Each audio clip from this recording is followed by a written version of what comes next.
Private పాఠశాలలకు దీటుగా integrated పాఠశాలలు రెడీ చేస్తున్నామని ముఖ్యమంత్రి చెప్తున్నారు. బిల్డింగ్ కడితే చదువు రాదు. గతంలో మా సిలబస్ కంటే ఏ మార్పు తీసుకువస్తున్నారో చెప్పాలి. ఇంటిగ్రేటెడ్ స్కూల్స్ మీరు కడితే దాంట్లో ఎవరిని షిఫ్ట్ చేయాలి అనుకుంటున్నారు. గురుకులాల్లో ఉన్న పిల్లలైనా లేదా గవర్నమెంట్ పాఠశాలలో ఉన్న పిల్లలైనా లేదా కొత్త వాళ్ళని తీసుకొస్తారా చెప్పాలి అని మాజీ మంత్రి ఎమ్మెల్యే సబితా ఇంద్రారెడ్డి అన్నారు. దాంతోపాటు ఒక్కసారి ఇంటిగ్రేటెడ్ స్కూల్ నేను ఏర్పాటు చేస్తున్నా, చాలా ప్రైవేట్ స్కూల్స్తో ధీటుగా నేను చదువు చెప్పాలనుకుంటున్నా అంటే బిల్డింగ్ కట్టినంత మాత్రాన చదువు రాదు. ముఖ్యమంత్రి గారు, మీరు ఏం మార్పు తీసుకొస్తున్నారు?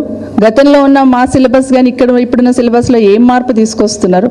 ఊరికైనా బిల్డింగ్లు కడుతున్నాం, కేసీఆర్ గారు కట్టారు కాబట్టి నేను కూడా కట్టి పెడతాను బిల్డింగ్లు అంటే కుదరదు. కేసీఆర్ గారు కలెక్టర్లు కట్టారు, ఎస్పీ ఆఫీసులు కట్టారు, సెక్రటరీ కట్టారు కాబట్టి నేను కూడా ఇంటిగ్రేటెడ్ స్కూల్ కట్టేసి వదులుతుంటే కాదు. దాంట్లో ఎవరిని జాయిన్ చేసుకోవాలనుకుంటున్నారు?